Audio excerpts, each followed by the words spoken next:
नमस्कार, आप देख रहे हैं 4 PM और मैं हूं आपके साथ निधि तिवारी। बिहार में एसआईआर के बाद फाइनल वोटर लिस्ट आ चुकी है और उसमें चुनाव आयोग ने बताया है कि जो ड्राफ्ट सूची आई थी उसकी तुलना में कुछ वोटर और बढ़े हैं और कटे भी हैं। लेकिन बहुत सारे सवाल इस लिस्ट को लेकर अभी भी बने हुए हैं और सबसे बड़ा सवाल यह है कि जिन घुसपैठियों की बात पीएम मोदी लाल किले से कर रहे थे, बिहार में आकर कर रहे थे, अमित शाह बिहार की रैली में बार बार यही बात बोल रहे थे कि राहुल गांधी यहाँ पर वोट चोरी के लिए नहीं बल्कि घुसपैठियों को घुसाने के लिए आए हुए हैं। चुनाव आयोग सुप्रीम कोर्ट में घुसपैठियों की बात कर रहा था, तो आखिरकार वो घुसपैठी कहाँ गायब हो गए, क्योंकि इस लिस्ट में तो एक भी घुसपैठियों का नाम ही नहीं है। इस पर हम चर्चा करेंगे आज और साथ ही साथ इस वोटर लिस्ट को लेकर के चुनाव आयोग पर योगेंद्र यादव ने क्या बड़े सवाल उठा दिए हैं और सारी पोल पट्टी खोल कर रख दी है, इस पर भी चर्चा करेंगे। ठीक वैसे ही जैसे वो सुप्रीम कोर्ट में पहुंच गए थे उन मतदाताओं को लेकर के जिनको मृत घोषित किया गया था। तो अब देखना यह है कि सुप्रीम कोर्ट में जब 7 अक्टूबर को ये नई सूची पेश की जाएगी तब सुप्रीम कोर्ट का क्या रुख होगा, क्योंकि सुप्रीम कोर्ट ने कहा था कि अगर लिस्ट में जरा भी गड़बड़ी पाई गई तो हम पूरी की पूरी प्रक्रिया को ही रद्द कर देंगे। तो फिलहाल सवाल कई सारे ऐसे बने हुए हैं जिनके जवाब विपक्ष मांग रहा है, लेकिन चुनाव आयोग जवाब देने को तैयार नहीं है। इस बीच जो वोटर लिस्ट अभी नई जारी हुई है उसको लेकर के विपक्ष ने क्या क्या सवाल उठाए हैं और क्या क्या धांधलियां इसको लेकर के सामने आई हैं, इसको लेकर के हम चर्चा करेंगे। और इस चर्चा में हमारे साथ मौजूद हैं प्रोफेसर अखिल स्वामी सर। सर बहुत बहुत स्वागत है आपका। तो सर जो वोटर लिस्ट सामने आई है उसको लेकर के अब सवाल खड़े हो रहे हैं। फाइनल वोटर लिस्ट है, पहले तो ड्राफ्ट वोटर लिस्ट सामने आई थी, उसमें 65 लाख मतदाताओं के नाम जो है वो काटे गए थे और अब फिर से ये लिस्ट जो है वो सामने आई है और इसको लेकर के अब सवाल खड़े हो रहे हैं। और सवाल इसको लेकर ये उठाया जा रहा है सबसे पहले तो कि चुनाव आयोग ये कह रहा था कि जिन लोगों के नाम हटाए गए हैं वो या तो इसलिए कि डुप्लीकेशन था या उनकी मृत्यु हो गई थी या वो दूसरी जगह चले गए थे। तो घुसपैठिए तो अभी तक चुनाव आयोग ने फाइनल आंकड़े में नहीं बताया कि कितने घुसपैठिए पकड़े गए, एक नाम भी घुसपैठिए के तौर पर पकड़ा नहीं गया। तो फिर किस आधार पर देश के गृह मंत्री खुलेआम झूठ परोस रहे थे बिहार में और प्रधानमंत्री ने आकर कैसे झूठ बोला? जय संविधान। देखिए, इसीलिए कल के कार्यक्रम में मैंने कहा था कि एक बुद्धिमान शत्रु एक मूर्ख दोस्त से ज्यादा बेहतर होता है, क्योंकि देखिए अगर बुद्धिमान शत्रु है तो आपको दांव पेच सिखा के जाएगा और मूर्ख मित्र जो है वो आपको ही परेशान कर देगा और आपको ही फंसा देगा। चुनाव आयोग ने वास्तविकता में मोदी जी को, भारतीय जनता पार्टी को बुरी तरह से फंसा दिया है और मुझे लगता है कि जो अभी तक Rahul Gandhi hydrogen bomb launch नहीं कर रहे थे वो इसलिए वेट कर रहे थे कि 1 तारीख को ये लिस्ट बाहर आ जाए। 30 तारीख को लिस्ट आ गई और अब उसका समीक्षा शुरू हो गई, लेकिन अभी ये बहुत ज्यादा खुल के इसलिए नहीं बोल रहे हैं विपक्ष वाले कि वो अभी पूरी उसकी पड़ताल हो रही है और उस पड़ताल के बाद ऐसे ऐसे तथ्य सामने आएंगे कि उसके बाद किसी के लिए मुंह दिखाने लायक वो नहीं रहेंगे। देखिए, पहली बात यह है कि आज भी चुनाव आयोग एक तरफ तो ये क्लेम कर रहा है कि हमने बहुत सफलतापूर्वक एसआईआर करा दी। चलिए, आप कह रहे हैं बहुत सफलतापूर्वक करा दी। आपने बीएलओस को यह आदेश दिया था कि बीएलओस घर घर जाएं और घर घर जाके सत्यापन करें, लोगों से फॉर्म लें, उनसे दस्तखत कराएं, फोटो लें, डॉक्यूमेंट्स लें, उसको अपलोड करें और भेज दें। पहले तो आपने यह आदेश दिया था और हम ये मान के चलते हैं क्योंकि आपने आदेश दिया था तो बीएलओस ने सारी चीजों को निभाया होगा। लेकिन जब पत्रकारों ने देखा तो उन्होंने देखा कि बीएलओ खुद ही दस्तखत कर रहे हैं, किसी और की फोटो लगा रहे हैं, अपने आप ही फॉर्म भर रहे हैं और उसको अपलोड कर रहे हैं। तो अच्छा, चलिए, ड्राफ्ट में तो ये समझ में आया, चलिए कुछ कमियां रह गई और आपने ये कहा, चुनाव आयोग ने ये कहा कि हो सकता है ड्राफ्ट में कुछ कमियां रह गई हो तो ऑब्जेक्शन दीजिए। अच्छा, जब लोगों ने ऑब्जेक्शन दिए तो जो विपक्षी दलों, जो सुप्रीम कोर्ट ने भी ये कहा कि साहब ये जो एलओज बनाए हैं राजनीतिक दलों ने ये सहयोग क्यों नहीं कर रहे हैं। जो मुझे लगता है, देखिए, एक तो ये है जो अभी तक डिस्कशन में बात आ रही है कि उनकी बात सुनी नहीं वहां के चुनाव अधिकारी ने, लेकिन जो मुझे लगता है, देखिए, अगर कोई मेरा शत्रु अपने जाल में खुद फंस रहा है तो मैं उसको जाल से निकालने का प्रयास क्यों करूं। मैं तो ये कोशिश करूंगा कि फंस जाए। जैसे पहले भी मैंने एक बार निवेदन किया है, मान लीजिए आप टेबल टेनिस खेल रही हैं। टेबल टेनिस में 2 तरीके से आप टेबल टेनिस में जीत सकती हैं, या तो आप बहुत अच्छा खेलें या दूसरा व्यक्ति बहुत खराब खेले। यहां चुनाव आयोग ने इतनी बुरी तरह से खेला है कि उसने अपने को तो फंसा ही दिया है, बीजेपी को भी फंसा दिया है। देखिए, अब ये जो लिस्ट बनी है, इसमें भी ये कहा जा रहा है, ये भी चुनाव आयोग अभी भी कह रहा है, अगर आपको आपत्ति है तो हमको सबमिट कर दीजिए। अरे यार, तुमने ड्राफ्ट लिस्ट बनाई, घर घर भेज के बनवाई, फिर उसके बाद तुमने ऑब्जेक्शन लिए, फिर उसका पुनर्निरीक्षण किया, फिर तुमने फाइनल लिस्ट बनाई, अभी भी कह रहे हो किसी को ऑब्जेक्शन। इसका मतलब यू आर नॉट श्योर। अच्छा, 3-4 दिन के अंदर आप जानती हैं कि चुनाव घोषित हो जाएंगे, उसके बाद आप क्या करेंगे? इसका माने आप नौटंकी कर रहे हैं। अच्छा, जैसे पहले ड्राफ्ट लिस्ट में आया था कि मरे लोग जिंदा हो गए और जिंदा लोग मरे हो गए, अब आपने यहाँ पे जो मेन समस्या है वो दो तरह के लोगों में है। एक तो चुनाव आयोग ने भारतीय जनता पार्टी के नैरेटिव को पूरी तरह से फेल कर दिया। अब मोदी जी जब भाषण देंगे और अमित शाह जब भाषण देंगे, वो क्या कहेंगे? अभी तक तो हिंदू मुसलमान के नैरेटिव फैलाने के लिए सबसे इंपॉर्टेंट मुद्दा ये होता था कि घुसपैठियों को विपक्षी सरकारें अपने प्रदेश में घुसाती हैं, लेकिन वो भूल जाते हैं, और जनता भी थोड़ी सी भोली होती है, वो इसका बहुत ज्यादा गहन अध्ययन नहीं करती। भैया, जो सीमा सुरक्षा है वो गृह मंत्रालय के अंडर में है, 11 साल से आप सरकार में हैं। दिल्ली की पुलिस जो है वो गृह मंत्रालय के अंडर में है। इसके बावजूद अगर ये घुसपैठिए घुस जाते हैं और रहते हैं और आपको पता नहीं चलता, तो इसका मतलब यह है कि आप अकर्मण्य हैं, आप इनकॉम्पिटेंट हैं। तो अब इसका माने जो ये जो लिस्ट आपने बताई कि साहब इतने लोग जो हैं अब इनके नाम काट दिए गए, ये अपने दस्तावेज पेश करें और प्रूव करें कि ये इंडियन रेजिडेंट्स हैं, क्योंकि ये कहा गया कि भारत के अंदर वोट देने का अधिकार केवल उसको है जो इंडियन सिटीजन है। अच्छा, एक कंफ्यूजन वहां भी पैदा कर दिया गया। ये कहा गया कि चुनाव आयोग तो ये देखेगा कि आप इंडियन सिटीजन है कि नहीं, लेकिन कह रहे हैं कि साहब वो गृह मंत्रालय चेक करेगा कि इंडियन सिटीजन है कि नहीं। अरे भैया, अगर मैं इंडियन सिटीजन हूं, मान लीजिए मेरे पास डॉक्यूमेंट्स नहीं है, मान लीजिए मेरे डॉक्यूमेंट बह गए, और लेकिन मेरी 7 पुश्तें, 10 पुश्तें, 20 पुश्तें हिंदुस्तान में रहती आई है, मैं पेश कर दूंगा अपने गांव वाले और अपनी वंशावली पेश कर दूंगा। जाऊंगा बद्रीनाथ, तो बद्रीनाथ से वंशावली निकाल लाऊंगा। मैं काशी जाके वंशावली निकाल लाऊंगा। मेरे कौन कौन से पूर्वज जो थे काशी में और बद्रीनाथ में यात्रा करने गए थे। लेकिन आप कह रहे हैं दस्तावेज, और ये दस्तावेज जो है 11, जो सुप्रीम कोर्ट ने कहा 12वां, इसका मतलब यह है कि आपने खुद एक अव्यवस्था पैदा कर दी और सारा का सारा बोझ अब गृह मंत्रालय पे आ गया, अमित शाह साहब पे आ गया। क्योंकि जब बीजेपी के पत्रकार आ रहे हैं, उनके स्पोक्स पर्सन आ रहे हैं या एंकर्स आ रहे हैं गोदी मीडिया के, भाई देखिए, गोदी मीडिया के एंकर्स को मैं बीजेपी स्पोक्स पर्सन से कम नहीं समझता, बल्कि वो ज्यादा सक्रिय रहते हैं और भारतीय जनता पार्टी को सेव करने के लिए ज्यादा प्रयास करते हैं। अब वो कह रहे हैं, जब ये पूछा जा रहा है हम लोगों द्वारा, ये बताइए कितने लोग ऐसे हैं जो घुसपैठी हैं, कितने लोग ऐसे हैं जो रोहिंग्या हैं। वो कहते हैं ये काम चुनाव आयोग का नहीं है, ये काम गृह मंत्रालय का है। अब हम गृह मंत्रालय पे जोर लगाएंगे, अब हमारे कार्यक्रम इसी बारे में होंगे, गृह मंत्रालय 5 दिन के अंदर बताए ये लोग जो हैं यहाँ पर, जो भी हैं 3.5 लाख के आसपास लोग, जिनको आप कह रहे हैं कि ये अवैध हैं, अब बताइए वैध हैं कि अवैध हैं। अगर अवैध हैं तो इनको बाहर भेजिए।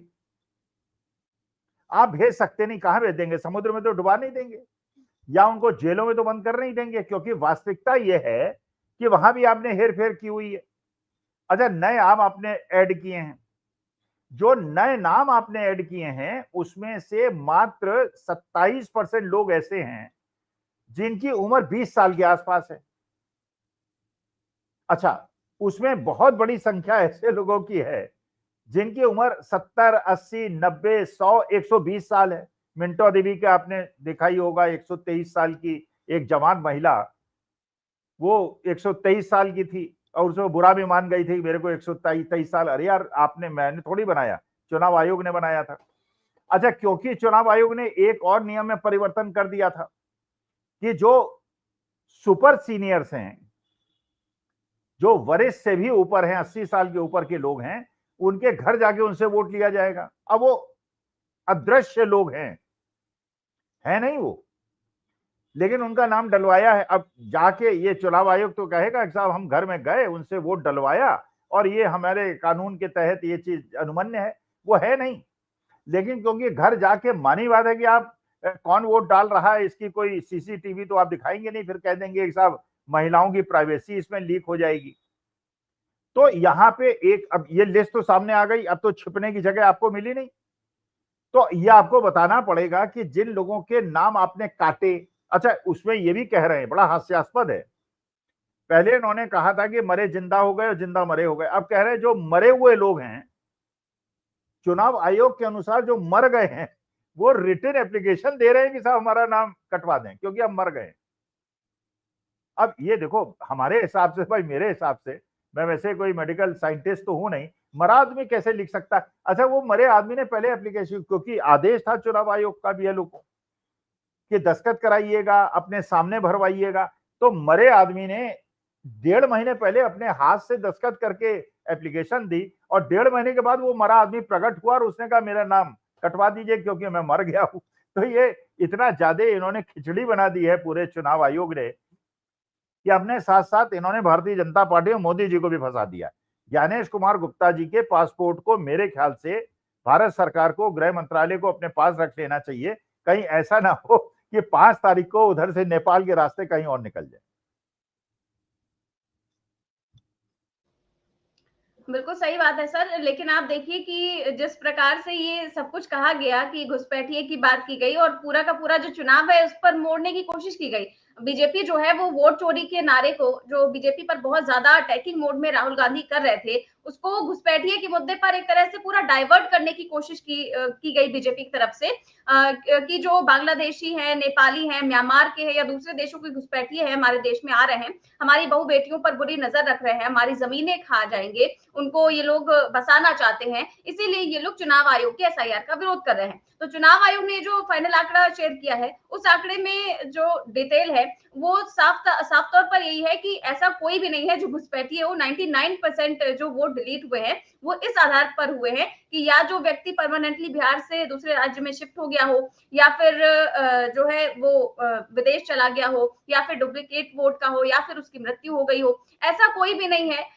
जहां पे जैसे जो सुप्रीम कोर्ट में कह रहा था चुनाव आयोग की सिटीजनशिप जो है हमारे देश के, उन्हीं को वोट देने का अधिकार मिलना चाहिए। हालांकि सुप्रीम कोर्ट ने वहीं पर हवा निकाल दी थी चुनाव आयोग की और कह दिया था कि नागरिकता तय करना आपका काम नहीं है, वो गृह मंत्रालय का काम है, वो आप अपना काम कीजिए। और आप देखिए कि गोदी मीडिया ने भी दिन रात चलाया खबर कि 2 करोड़ ऐसे संदिग्ध नाम मिले हैं, सूत्रों के हवाले से चलाया था कि 2 करोड़ संदिग्ध नाम मिले हैं जो बांग्लादेशी हैं, जो नेपाली हैं, जो पता नहीं कहां से आ गए। अब ये पूछना चाहिए उनसे, उन लोगों से, कि आखिरकार वो नाम गए कहां? 2 करोड़ नाम थे तो एक भी नाम क्यों नहीं आया उस लिस्ट में? क्या आपको लगता है कि अब जब पीएम मोदी दोबारा से जाएंगे चुनाव प्रचार करने और दोबारा से घुसपैठिए बोलेंगे तो सीधे सीधे विपक्ष उनसे ये पूछेगा, जनता उनसे पूछेगी कि बताइए चुनाव आयोग ने तो एक भी घुसपैठी नहीं निकाला बिहार से, तो आप कैसे बोल रहे हैं?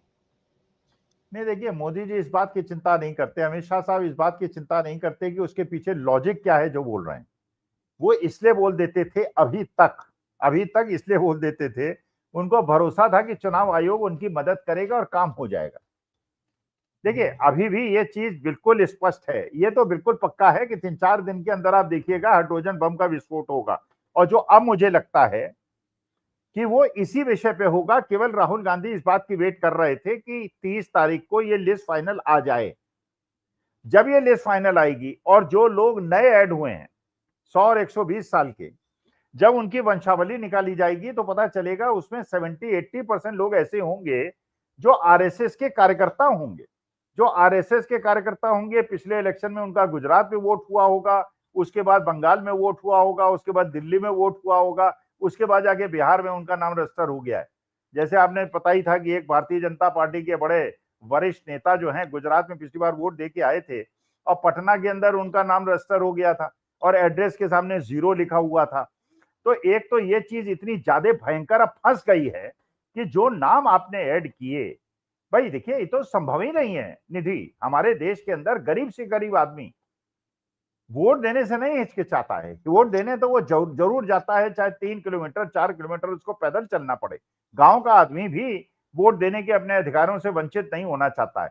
ये कैसे संभव है कि एक 100 साल का या 90 साल का आदमी, जिसके जमाने में 12-14 इलेक्शंस हो गए, एक भी जगह उसने वोट नहीं दिया वरना, तो वहां पे बहुत बड़ा पेंच फंसेगा। क्योंकि देखिए ये बात बिल्कुल पक्की थी, चुनाव आयोग को ये बात पता है कि अगर बिहार इलेक्शन में कुछ गलत हो गया तो इससे एक लीक बन जाएगी, एक परिपाटी बन जाएगी। जैसे आपने देखा होगा परकला प्रभाकर ने वायर में एक इंटरव्यू दिया है,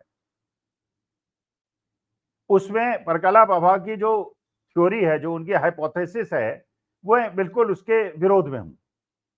और वो निर्मला सीतारमण जी के पति हैं और भारतीय जनता पार्टी मोदी जी के बहुत बड़े क्रिटिक हैं। उन्होंने ये कहा कि अगर भारतीय जनता पार्टी में बहुत बड़ा कोई रणनीतिकार हो तो भारतीय जनता पार्टी से ये सजेशन दे वो बिहार का इलेक्शन हार जाए, और बिहार का अगर इलेक्शन हार जाएंगे तो इससे एक मैसेज चला जाएगा कि एसआईआर बिल्कुल सही हुई। और फिर ये जैसे आज भी पूछते हैं कर्नाटका कैसे जीते, हिमाचल कैसे जीते, झारखंड कैसे जीते, पूछेंगे बिहार कैसे जीत गए अगर वोट चोरी होती थी। वो देखिए इस चीज में बिलीव नहीं करते, उनको इन सब इमोशंस मामले से कोई अंतर नहीं पड़ता, क्योंकि 5 बजे के बाद अभी भी 10% वोट बढ़ेंगे। राहुल गांधी जी, तेजस्वी यादव जी, इस चीज पे भी ध्यान दीजिए। 5 बजे के बाद आपको वोट भी बढ़ेंगे, जबकि लाइन पे एक आदमी नहीं खड़ा होगा, सीसीटीवी फुटेज आपको नहीं दी जाएगी, और उसके बाद 100% चार्ज बैटरी भी मिलेंगी। लेकिन मुझे जो लगता है, देखिए मेरी लॉजिक बिल्कुल स्पष्ट है, मेरी हाइपोथेसिस बिल्कुल स्पष्ट है। कर्नाटका आप इसलिए जीते अपोजिशन वाले, या हिमाचल जीते या झारखंड जीते, वो इसलिए जीते क्योंकि वहां पे मेहनत करके 15% की लीड आपने बना ली थी, और चुनाव आयोग 10% ज्यादा की हेराफेरी कर नहीं सकता। 5% की जो एक्स्ट्रा लीड थी, इसलिए बिहार के अंदर ये रणनीति बनानी पड़ेगी वहां की जनता को और महागठबंधन के लोगों को कि लीड 15% रखें, ये 10% की हेराफेरी तो करेंगे, कहीं ना कहीं से करेंगे। बाद में आप रोते रहिए 100% चार्ज बैटरी कहां से आई शाम को 5 बजे, और ये भी नहीं बताएंगे 15-20 दिन तक कि कितने परसेंट वोटिंग हुई और किस कॉन्स्टिट्यूएंसी में किस पोलिंग बूथ पे कितनी वोटिंग हुई। तो हेराफेरी तो होगी, लीड जो है कम से कम 15% की कराइए। क्योंकि अगर बिहार के अंदर विपक्षियों को ये पता चल गया कि वहां ये यात्रा निकाल के हमने जनता के मतों को, लीड भी इस बार अगर होगी, अगर ईमानदारी से चुनाव होगा तो लीड भी बहुत बड़ी होगी, और ऐसी बड़ी विक्ट्री होने वाली है अगर बेईमानी नहीं होगी तो। अगर बेईमानी हो गई, चुनाव आयोग ने कुछ कर लिया, करेंगे अभी खेल करेंगे, ये बरेली में इन्होंने शुरू कर ही दिया है। बरेली के माध्यम से जिस प्रकार से इन्होंने जो वहां के इमाम थे उनके दामाद साहब का घर तोड़ा है और मुसलमानों को बंद किया है, तो हिंदू मुसलमान का खेल तो इन्होंने शुरू कर दिया। लेकिन असली मुश्किल ये हो रही है बिहार के अंदर बड़े बड़े कद्दावर जेडीयू के सिटिंग विधायक आरजेडी ज्वाइन कर रहे हैं, और जहां पे जेडीयू के लोग गांव के अंदर जा रहे हैं उनका पुकारा विरोध हो रहा है। तो अब सवाल यह है ईमानदारी और बेईमानी। अगर ईमानदारी से चुनाव हुआ तो यह भी संभव है कि 200 सीटें महागठबंधन को मिल जाए, और बेईमानी से चुनाव हुआ तो मैं कुछ कह नहीं सकता। फिर बंगाल उसको दीदे नहीं छोड़ेंगी। फिर जिस जिस स्टेट के अंदर इलेक्शन होगा वहां राहुल गांधी अपना यात्रा निकालेंगे और कहेंगे भैया जैसे बिहार के अंदर ईमानदारी से चुनाव करके हम जीते हैं, यहां भी कोई बेईमानी मत होने दो। तो जो इनका पूरा प्लान ऑफ एक्शन है कि पहले तो बिहार में एसआईआर, लेकिन एसआईआर में इतना बुरा फंस गए, अब ये मामला जो है अंतरराष्ट्रीय जगत पे आ गया है। राहुल गांधी भी जो विदेश गए, वहां भी लोग जो है ये कह रहे हैं कि साहब वोट चोर गद्दी छोड़ का नारा आपका बहुत अच्छा है, and you have coined a very good slogan. क्योंकि वहां तक अब तो हिंदुस्तान के कोने क्या पूरे विश्व के कोने में ये खबर फैल गई है कि भारतवर्ष के अंदर तो चोरी होती है। पहले तो चौकीदार की बात होती थी, अब चोरी की बात होती है, और ये बात परकोलेट डाउन कर गई है। और आज के तारीख में जो उनके एंकर्स हैं वो उनके चेहरे पे भी आप परेशानी का भाव देख सकते हैं। गोदी मीडिया के एंकर्स को, उनको नैरेटिव ही नहीं मिल रहा है। अब वो नैरेटिव जो है वो जोशी साहब भेजते हैं, उसी नैरेटिव को शाम को सारे गोदी मीडिया चलाते हैं। कल वो उस पर लग गए कि साहब वो सूर्य कुमार यादव ने ट्रॉफी लेने से इनकार कर दिया। अरे भैया, सूर्य कुमार यादव ने 15 दिन पहले उसी पाकिस्तानी चेयरमैन क्रिकेट बोर्ड से हाथ मिलाया है और पुरस्कार राशि भी ले ली है। शील्ड लेने नहीं गए मैदान के अंदर। तभी वो वीरेन फोगाट कह रही है कि भैया हमने जब कहा था हम अपना पुरस्कार वापस करेंगे, तब तो आप कह रहे थे, आपके भक्त कह रहे थे कि पुरस्कार राशि भी वापस करो। इन्होंने तो पुरस्कार राशि वापस ले ली।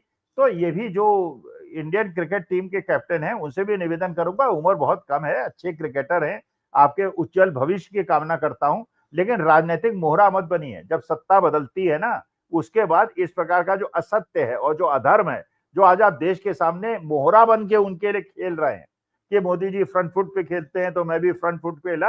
इस चक्करों में मत पड़िए, आपका काम क्रिकेट खेलना है और ये राजनीति के चक्कर में पड़ेंगे तो खत्म हो जाएंगे। बिल्कुल सर, और ये देखिए जो लिस्ट सामने आई है इसमें साफ तौर से जो चीजें बताई गई है कि जो 24 जून 2025 को जो वोटर थे वो थे 7 करोड़ 89 लाख थे, और टोटल जो इलेक्टर्स थे वो जो हटाए गए थे उसमें 65 लाख थे। फिर ये ड्राफ्ट लिस्ट 1 अगस्त 2025 को आई तो फिर 7 करोड़ 24 लाख मतदाता हो गए। फिर जो हटाए गए वो थे 3,66,000, और फिर जो जोड़े गए नाम, जो फॉर्म 6 के तहत जोड़े गए नाम, उसमें 21,53,000 मतदाता थे। और अब जो फाइनल आंकड़ा है वो ये है कि 7 करोड़ 82 लाख। तो इसको लेकर के अब योगेंद्र यादव ने सवाल उठा दिए हैं और उन्होंने ट्वीट करते हुए बहुत ही वाजिब सवाल पूछा है। और वो कहते हैं कि ये उन्होंने शेयर करते हुए लिखा है कि चुनाव आयोग के लिए प्रश्न।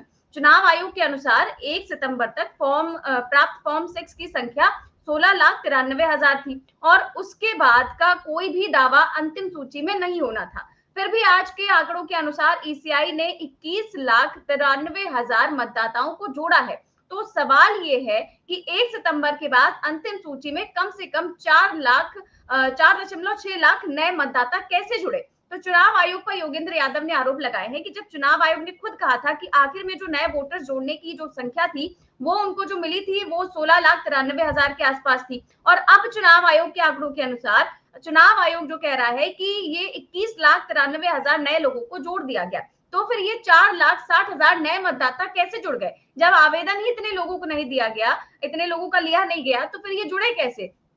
ये सवाल योगेंद्र यादव इस मुद्दे पर गहनता से शुरुआत से ही रखते आए हैं अपने सवाल। सुप्रीम कोर्ट तक उन्होंने इन बातों को रखा, उन लोगों को खड़ा कर दिया जो मृत पाए गए थे। आसान भाषा में सर वो ये सवाल पूछ रहे हैं कि जितने लोगों ने आवेदन भी नहीं दिया उससे ज्यादा लोगों को आपने नए वोटर कैसे बना दिए। इस सवाल का जवाब चुनाव आयोग क्या देगा सर?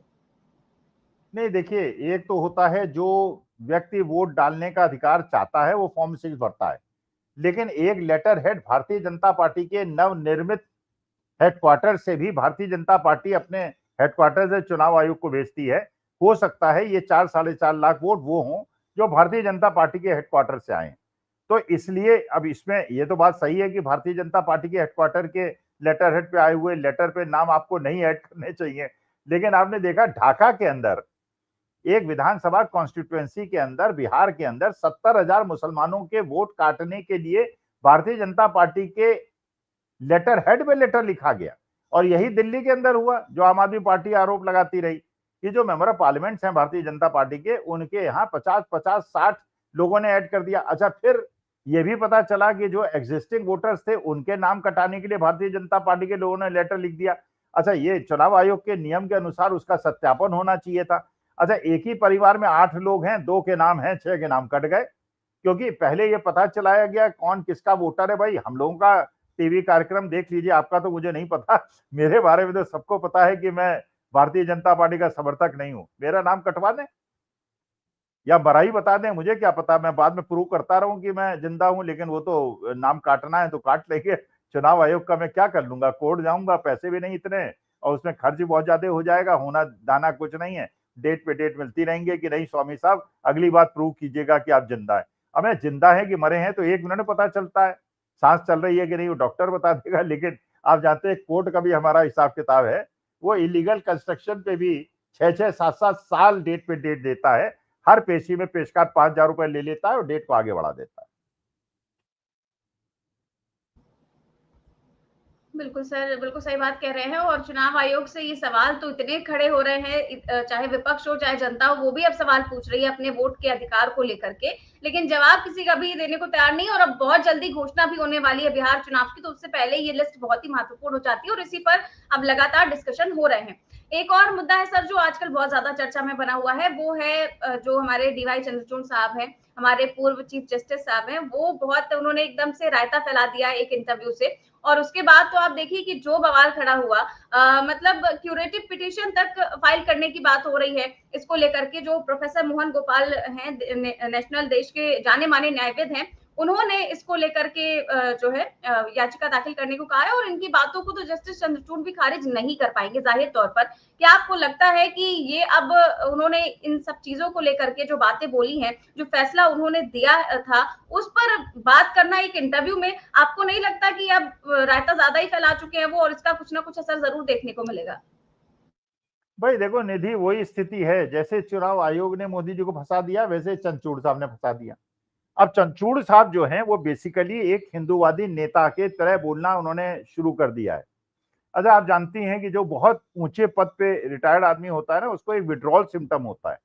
जैसे एक आदमी हो, शराब बहुत ज्यादा पीता हो, अगर शराब या सिगरेट बहुत ज्यादा पीता हो और अचानक छोड़ दे तो विड्रॉल सिम्टम होता है, शरीर उसको एक्सेप्ट नहीं करता है कि बॉडी यूज टू इट। अच्छा, इन सरकारी अधिकारियों जो बड़े वरिष्ठ होते हैं, अब तो चीफ जस्टिस ऑफ इंडिया थे, तो महामहिम थे, अब उनकी स्थिति ये थी कि 100 लोग उनको प्रणाम किया करते थे, अर्दली थे, नौकर थे, चाकर थे।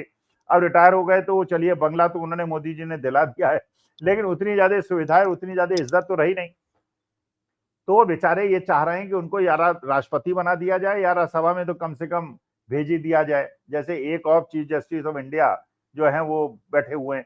तो उस चक्कर में, अपने को हिंदूवादी दिखाने के चक्कर में उन्होंने ये बात कह दी कि भाई ये तो मोदी और योगी जी की कृपा थी हो गया, वरना ये चीजें टलती रहती। अरे यार, तुम ये बताओ कि तुम असली तथ्यों पे जो सुप्रीम कोर्ट ने निर्णय लेते हुए बताया कि इस बात का कोई प्रूफ नहीं है कि वहां पे मस्जिद जो बनी थी वो मंदिर को तोड़ के बनाई गई थी, आप या तो उसको कंडेडिट कर दो तो केस जो है रिओपन हो जाना चाहिए। भाई कौन है कौन नहीं है इससे क्या मतलब है? कानून जो है वो सत्ता में कौन है इससे थोड़ी डिपेंड करता है। अगर मैं कानून की कुर्सी पे बैठा हूं, मैं तो न्याय, अच्छा मुसलमानों ने भी कोई बवाल नहीं मचाया, तो ये तो अब एक तरह से जो खोलने का निर्णय हो गया था, लोगों ने मान लिया था, देश ने मान लिया था, राम मंदिर बन गया था, दर्शन लोग करने जा रहे थे, कहीं कोई कंट्रोवर्सी नहीं थी। अब कंट्रोवर्सी तो चंद्रचूड़ साहब ने पैदा कर दी। लेकिन चंद्रचूड़ साहब के साथ मुश्किल ये है, जैसे धनखड़ साहब को कोठी नहीं मिली, वो फार्म हाउस में रह रहे हैं, लेकिन चंद्रचूड़ साहब को मिल गई। अब किस लिए मिली, क्यों मिली? Vice president of India is a senior post और a chief justice of India is a senior post. भाई आप अगर सीनियरिटी में देखेंगे तो राष्ट्रपति पहले नंबर पे होते हैं, उपराष्ट्रपति दूसरे नंबर पे होते हैं, प्रधानमंत्री तीसरे नंबर पे होते हैं। तो वहां पे इन्हें तो, चंद्रचूड़ साहब को तो कोठी किस लिए मिली, कौन सा पद उनके पास है? धनखड़ साहब को नहीं मिली, सतपाल मलिक को तो मौत का मुंह देखना पड़ा। तो चंद्रचूड़ साहब हों या चुनाव आयोग हों, देखिए वही चीज है कि जब आदमी चमचागिरी में बहुत ज्यादा आगे बढ़ जाता है, अब तो अवमानना नहीं होगी ना, तो रिटायर हो गए, सिटिंग जज होते तो परेशानी हो जाती। भैया अगर अवमानना होती तो माफी मांग लेता हूँ, नोटिस फोटिस ना भेज देना मुझे। लेकिन यह है कि चंद्रचूड़ साहब वास्तविकता में, एक और चीफ जस्टिस बैठे हुए हैं, उन पे लड़की से छेड़छाड़ का आरोप था, फिर जो कमेटी बनाई उसी के चेयरमैन खुद बन के बैठ गए, फिर वो लड़की का पता नहीं कहाँ गायब हो गई, फिर वो राज्यसभा चले गए। अगर भैया देश के न्यायालय के न्यायाधीश, जिनको भगवान मानते हैं, अगर इस प्रकार से छोटे छोटे पदों के लिए और छोटी सुविधाओं के लिए समझौता करने लगेंगे तो देश के लोकतंत्र और संविधान को बचाना तो बहुत ज्यादा मुश्किल हो जाएगा। फिर जेनजी कुछ करें तो बात है। एक और देश के अंदर जेनजी ने कर दिया खेल, आपको पता होगा। जी बिल्कुल सर। लेकिन सर इस बीच एक और आज मुद्दा बड़ा चर्चा में है, जो आरएसएस के 100 साल पूरे होने पर प्रोग्राम्स हो रहे हैं तरह तरह के, और पीएम मोदी खूब तारीफ में लगे हुए हैं। तो कुछ तारीफ आरएसएस की संजय सिंह ने भी की है, उनका छोटा सा वीडियो है वो मैं दिखाती हूँ। आज आरएसएस के 100 साल पूरे हो रहे हैं, यानी कि राष्ट्रीय स्वयंसेवक संघ। नाम में क्या लिखा हुआ है? राष्ट्रीय। जब आप इसको पढ़ते हैं कि राष्ट्रीय स्वयंसेवक संघ है तो ऐसा लगता है कि पूरे राष्ट्र का प्रतिनिधित्व है इसमें। लेकिन 100 साल पूरे होने पे मेरे कुछ सवाल हैं। वो तीखे भी हैं, कड़वे भी हैं, लेकिन सच्चे भी हैं। 100 वर्षों में इस देश की 85% लोगों की हिस्सेदारी आरएसएस में क्यों नहीं हुई? 100 वर्षों में एक भी दलित आरएसएस का प्रमुख क्यों नहीं हुआ? एक भी आदिवासी आरएसएस का प्रमुख क्यों नहीं हुआ? एक भी पिछड़े वर्ग का व्यक्ति आरएसएस का प्रमुख क्यों नहीं हुआ? कभी आपने सोचा, कभी आपने विचार किया कि आरएसएस जो अपने आप को राष्ट्रीय स्वयंसेवक संघ कहती है, उस आरएसएस में एक भी आरएसएस का प्रमुख 85% आबादी से नहीं है। छोड़ दीजिए आप दलित, पिछड़ा, आदिवासी तो नहीं है, एक भी महिला आज तक आरएसएस की प्रमुख नहीं हुई। तो आप इसको एक दकियानूसी सोच वाला, एक संकुचित सोच वाला संगठन कह सकते हैं, जो संविधान के खिलाफ है, जो आरक्षण के खिलाफ है, जो दलितों के खिलाफ है, आदिवासियों के खिलाफ है, पिछड़ों के खिलाफ है, जो मनुवादी व्यवस्था में यकीन रखता है, जो जाति के नाम पर भेदभाव वाली व्यवस्था में यकीन रखता है, जो छूत और अछूत की व्यवस्था में यकीन रखता है, जो बाबा साहब डॉक्टर भीमराव अंबेडकर के खिलाफ है, उनके संविधान के खिलाफ है। ऐसे संगठनों से आपको सावधान रहना चाहिए। और इनका क्या योगदान रहा भारत की आजादी के आंदोलन में, यह आपको जरूर पढ़ना चाहिए। 100 वर्षों के पूरे होने पर इनकी शुरुआत 1925 से हुई है, और तब देश जब गुलाम था अंग्रेजों का, उस वक्त आरएसएस ने अंग्रेजों का साथ दिया। इस सच्चाई को देश के लोगों को आज 100 वर्ष पूरे होने पर बताना चाहिए। यह बताना चाहिए कि जब द्वितीय विश्व युद्ध हुआ तो अंग्रेजों की सेना में भर्ती करने के लिए आरएसएस के लोग हिंदुस्तानियों को प्रेरित कर रहे थे और कह रहे थे अंग्रेजों की सेना में भर्ती हो जाओ, अंग्रेजों का साथ दो। आप जाइए इतिहास में, पड़ताल कीजिए, खोजिए और थोड़ा वक्त लगाइए, आपको पता चलेगा। क्रांतिकारियों की मुखबिरी इन्होंने की, भारत छोड़ो आंदोलन का विरोध इन्होंने किया, भारत की आन बान और शान तिरंगे झंडे का विरोध इन लोगों ने किया। यह इतिहास का ऐसा काला सच है जिसको आरएसएस कभी इनकार नहीं कर सकती। इसलिए जब आप 100 साल पूरे होने पर यह सुन रहे हैं कि प्रधानमंत्री टिकट जारी करने जा रहे हैं, पाठ्यक्रमों में आपको आरएसएस का इतिहास पढ़ाया जाएगा, तो उनकी बड़ाई, उनकी तारीफ, उनके कसीदे पढ़े जाएंगे, लेकिन यह नहीं बताया जाएगा कि इसने आजादी के आंदोलन में देश के साथ गद्दारी करने का काम किया है। यह भी नहीं बताया जाएगा कि 52 साल तक आरएसएस ने अपने मुख्यालय पर तिरंगा झंडा नहीं फहराया। और यह तो आपको जरूर याद रखना चाहिए कि यह भेदभाव में यकीन रखने वाला संगठन है। इसीलिए आज तक आरएसएस का कोई भी प्रमुख दलित, पिछड़ा, आदिवासी या महिला भी नहीं हुआ। जय हिंद। तो आज सर जो तारीफ कर रहे हैं पीएम मोदी मंच से इतनी ज्यादा आरएसएस की, और आरएसएस अपने बारे में भी खूब बड़ाई कर रहा है, अपने पास्ट के बारे में खूब बता रहा है, संजय सिंह के इन सवालों का जवाब क्या होगा उनके पास? देखो निधि, ऐसा जो संजय सिंह ने कहा वो बड़ा अच्छा, और मैं उनका प्रशंसक हूं, और उनकी जो ओजस्विता भरी भाषा होती है उसका मैं प्रशंसक हूं। लेकिन उसको एक चीज बताना वो भूल गए। वो ये बताना भूल गए, केवल एक राजपूत को छोड़कर आज तक केवल सारे ब्राह्मण ही नहीं हुए हैं, केवल चित्पावन ब्राह्मण हुए हैं, वो भी महाराष्ट्र के कोस्टल बेल्ट के इलाके के ब्राह्मण हुए हैं। भाई आप ये बताइए, चलिए मनुवादी आप हैं, ठीक है, आरएसएस एक मनुवादी संगठन है, वो छुआछूत में विश्वास करता है। आप ये बता दीजिए आरएसएस या बीजेपी के जो आइडियोलॉग्स हैं जितने भी हैं वो कौन हैं? वो श्यामा प्रसाद मुखर्जी हों, गोलवलकर हों, देवरस हों, गोडसे हों, सावरकर हों, ये सारे के सारे ब्राह्मण ही क्यों हैं? और चलिए ब्राह्मण भी अगर हैं मान लीजिए, तो क्या उत्तर प्रदेश, बिहार, बंगाल के और पंजाब के और दिल्ली के ब्राह्मणों को ये नहीं सोचना चाहिए कि भैया अगर तुम जातिवादी हो तो कम से कम सरयू पारीन और कानिकुब्ज ब्राह्मणों को और गौड़ ब्राह्मणों को भी इस पे ले लो। केवल चित्पावन ब्राह्मण, केवल चित्पावन ब्राह्मण, माने एक क्षेत्र विशेष के ब्राह्मण, क्या वो हमसे श्रेष्ठ है? और ये छुआछूत की भावना जो है, देखिए मैं तो सही मायने में निधि दिल से बाबा साहब भीमराव अंबेडकर का प्रशंसक हूं। मेरे लिए उस हर आदमी की कीमत ज्यादा है और इज्जत ज्यादा है जो संघर्ष करता है, और मैं उसको अच्छा तैराक मानता हूं। देखिए एक तो होता है नदी के प्रवाह में तैर गए, वो तो शव भी तैर जाता है। नदी के प्रवाह के विरुद्ध तैरना जो है वो वीरता है। तो वो बाबा साहब भीमराव अंबेडकर, जिनको क्लास के अंदर बैठने नहीं दिया जाता था, बाहर बैठते थे, पानी उनको नहीं पीना दिया जाता था, घड़ा फोड़ दिया जाता था, उस आदमी ने देश के इतिहास को रच दिया। और आज देश अगर सुरक्षित है तो केवल संविधान की वजह से। और इस मामले में गवाई साहब की माता जी को मैं बार बार प्रणाम करूंगा, जिन्होंने आरएसएस के चक्रव्यूह में फंसने से इनकार कर दिया। और जो उन्होंने ट्वीट किया अगर आपके सामने हो तो उसे दिखा दीजिए, किस प्रकार से उन्होंने ये बता दिया कि जिस चीज के लिए आप मुझे बुला रहे हैं ये हमारे बाबा साहब भीमराव अंबेडकर की विचारधारा के बिल्कुल अगेंस्ट है। किसी को राक्षस बता दिया, किसी को देवता बता दिया। देवता बताने के लिए आपने एक वर्ण समाज को ले लिया, आदिवासियों को आपने राक्षस रूप में दिखा दिया, जबकि हमारे भगवान शिव और महादेव जो है वो खुद ही आदिवासी रूप में है। लेकिन ये जो छुआछूत और ये सारी भावनाएं जिसको आरएसएस आगे बढ़ाता है और मोदी जी उन्हीं के दूत की तरह उसे आगे बढ़ा रहे हैं, जहां दंड लगा देते हैं पार्लियामेंट के अंदर और तराजू को हटा देते हैं और एक आंख में पट्टी बांधी हुई महिला को हटा देते हैं, तो ये मनुवाद का विरोध होना चाहिए। और आरएसएस के कार्यक्रम को जैसे अपनी पद को बचाने के लिए मोदी जी महिमामंडित कर रहे हैं, इसका विरोध होना चाहिए। क्या पंजाब में आपने आरएसएस वालों को देखा? हिमाचल प्रदेश के अंदर देखा? आपने जहां जहां इस बार स्थिति खराब हुई है कहीं उनको काम करते हुए देखा?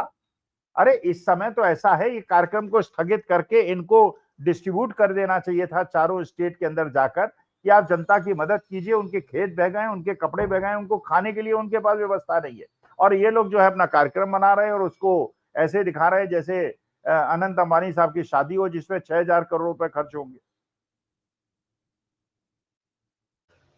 बिल्कुल सही बात कह रहे हैं सर। बहुत बहुत शुक्रिया सर आपका आज की चर्चा के लिए।